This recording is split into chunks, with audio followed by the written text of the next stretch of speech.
they reached out to me and they're saying, well, Floyd Mayweather now has joined Terence Crawford camp. Does that mean Floyd Mayweather doesn't like Jaron Boots Ennis? Floyd Mayweather went to Terence Crawford camp to give Terence Crawford advice on Canelo Alvarez. Floyd Mayweather just visited Crawford in camp. Is he going to help him how to beat Canelo, any of that? Why not? He beat Canelo. Bud usually don't smoke guys right off the rip anyway. He don't ever do that. He lulls them in, he feels them out, and then he beats them. Are you ready for this? Canelo is stunned after hearing that Floyd Mayweather has arrived to train Terence Crawford. Many in the boxing world already knew Floyd had visited Crawford's camp, but the timing has people talking. Some believe it's connected to Boots Ennis joining Canelo's team. Fans and analysts say Floyd's presence could tilt the balance in Crawford's favor, giving him an edge in preparation. This shocking twist has everyone asking how it will affect the big fight. That he's in camp with him, right? And so people are saying now that they reached out to me and they're saying, well, Floyd Mayweather now has joined Terence Crawford camp. Does that mean Floyd Mayweather doesn't like Jaron Boots Ennis? Floyd Mayweather went to Terence Crawford camp to give Terence Crawford advice on Canelo Alvarez. Well, one, Terence Crawford is not fighting Jaron Boots Ennis. That's number one. Number two, it's not shots at Jaron Boots Ennis if Floyd Mayweather was to go to Terence Crawford camp. Number three, I saw this clip that Fight Hype had put out, and it's an old clip of Floyd Mayweather and Terence Crawford at Shakur Stevenson's sparring session in Las Vegas. Shakur had called them all to be at that sparring session, okay? And Floyd Mayweather assisted. Now, Floyd Mayweather took on Canelo Alvarez September 14th of 2013. That was 12 years ago, okay? And so with that said, this one has nothing to do with the other.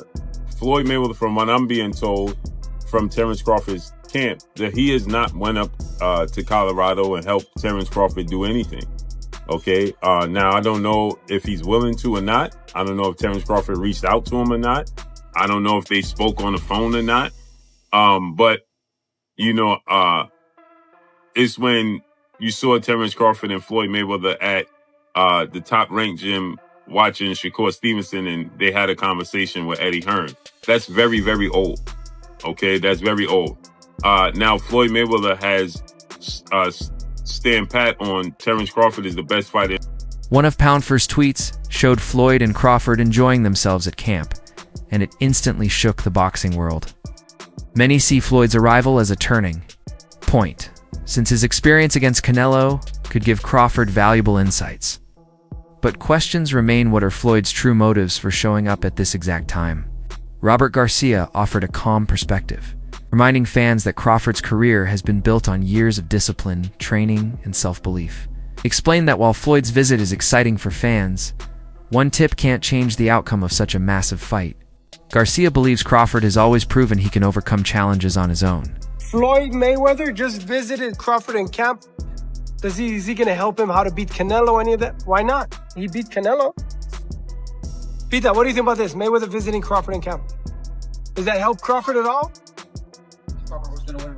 No motivation. Mayweather's very charismatic. No, it doesn't make it. That's it. Maybe they saw Boots sparring Canelo and they had to respond to that.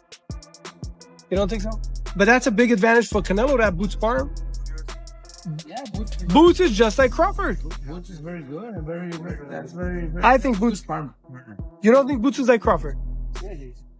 Okay, so does that help Canelo, like having good sparring? No, that's really good. Boots is 34-0 with 30 knocks. Huh? What if Boots win in Probably. That's what people. Fans and critics have compared Crawford to Mayweather because of their patience, skill, and composure in the ring. Floyd's advice carries weight since he fought Canelo himself years ago, but it may only add to what Crawford already knows. Being compared to Mayweather comes with pressure, yet Crawford seems ready for it. People are curious whether Floyd's insight will make a difference. But the reality is that Crawford's foundation is already solid. Terence Crawford's dominant victory in the mega fight of this era, which is Errol Spence versus Terence Crawford, everybody started talking and asking, is Terence Crawford one of the greatest ever? Could he end up retiring undefeated, passing Floyd's record, and being one of the greatest fighters ever? And that performance definitely put him on the right foot toward that direction. But I wanted to look at Floyd Mayweather, who is possibly the greatest fighter ever and was the greatest fighter hands down of the era right before him. I want to compare Floyd versus Terence Bud Crawford. They both fought it at 147. This, in real life, if the eras aligned, could have been a matchup that could have realistically happened. And who would have won? Now, I don't like making these predictions until a fighter's career is fully over because we don't know which direction Crawford's career can go. Looks like it's going to just keep going up, but you never know. So I like waiting until fighters retired. But I want to compare the two fighters here. Look at Sparring. Now, guys, I use Sparring clips because I cannot... Analyst Al Stanton highlights Crawford's incredible physical ability, which continues to impress. At 38 years old, while most fighters decline at this stage, Crawford remains sharp, fast, and powerful. His quick reflexes and precision make him look younger than his age, and his sparring partners often feel motivated just training with him. Stanton adds that Crawford's ability to adapt and change styles keeps him unpredictable. He believes Canelo will struggle to match Crawford's energy and sharpness.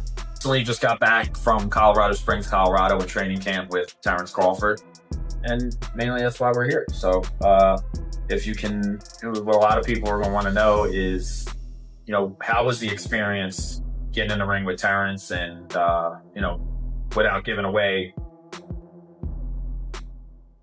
situations and game plans and stuff like that, what could you tell us from your experience in that camp?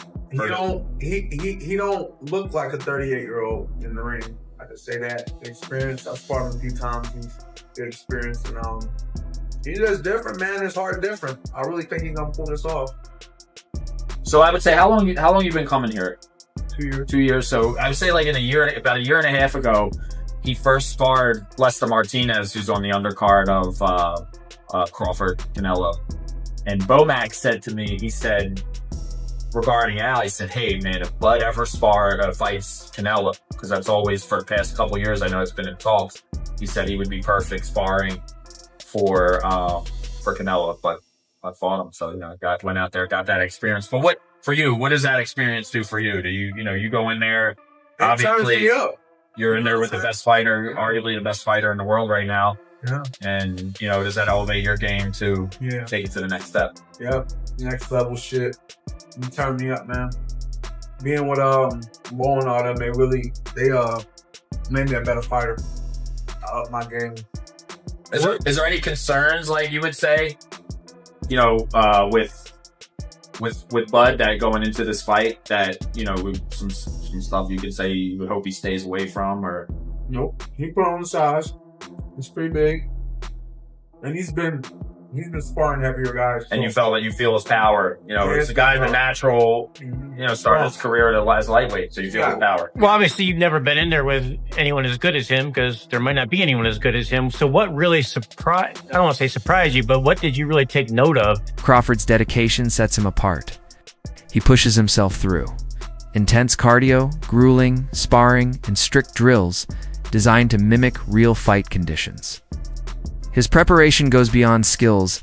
He ensures his body is perfectly conditioned to compete at a higher weight class. Every hot day in camp, every session with his team builds toward fixing weaknesses and sharpening strengths. This level of commitment proves Crawford is still a major threat, even against bigger opponents. There you go. Let's go. There you go, Bernie. There you go, Bernie. Drop it with that, man. Kidney shot, Bernie. There you go. There you go. There you go. Kidney shot, Bernie. Kidney shot, Bernie. Kidney shot, Bernie. Turn him up, Bernie. Turn him up, Bernie. Turn him up, Bernie. Turn him up. Turn him up. Turn him up, Bernie. He ready to fall, Bernie. Turn him up. Turn him up. Turn him up. It's all, Bernie. You back. You back, Bernie. You back. Good body shot. Good body shot. Beautiful body shot. Beautiful body shot. Beautiful body shot, Bernie. Turn him up. Turn him up, Bernie. Turn him up. Turn him up. Turn him up. Turn him up, Bernie.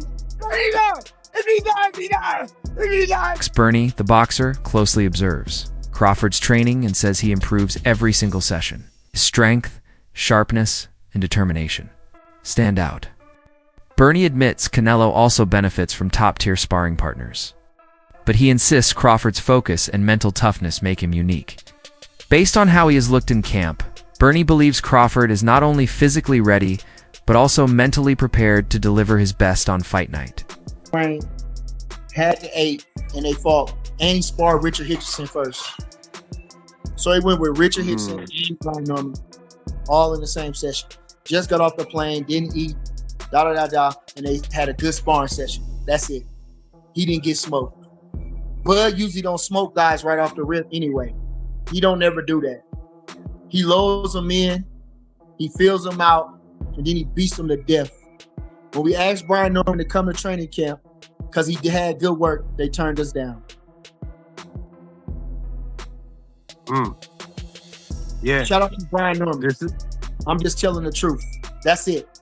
So you might have a good session with Crawford. What great champion didn't have good sessions with? Some people had good sessions with the champion. That's not nothing out of the ordinary. I watched this documentary. He said this guy came out of nowhere. He gave Dempsey a bad time. He said, I can do that, but only for about a round. I go out around the town, bang up a couple guys, and me and Dempsey can go at it, build up a reputation, and then we'll go at it. So, like I say, Brian Norman, at least he didn't stay in the sparring session. He moved up here, world champion now, and he getting his just due. He worked hard, and he wasn't scared. He didn't back down. Like I say, he gave a good account of himself in every sparring session with the guys that he sparred with, Tank and most notably Crawford. Does this build a different type of fuel? Just knowing that, hearing everybody saying that, hey, Canelo is really taking this training camp real seriously due to him bringing some of these sparring partners. And tell me, do you feel like that fuels the team Crawford? Boxing analyst Joel Diaz points out that Crawford has little to lose. If he defeats Canelo in a higher weight class, it will be historic. If he loses, he can simply return to his natural division with his reputation intact. Diaz calls this fight more of a business move than a career risk. For Canelo, however, the stakes are higher. He must defend his reputation at super middleweight. Crawford can fight freely, while Canelo carries the pressure. Terence Crawford wins. But he wins money.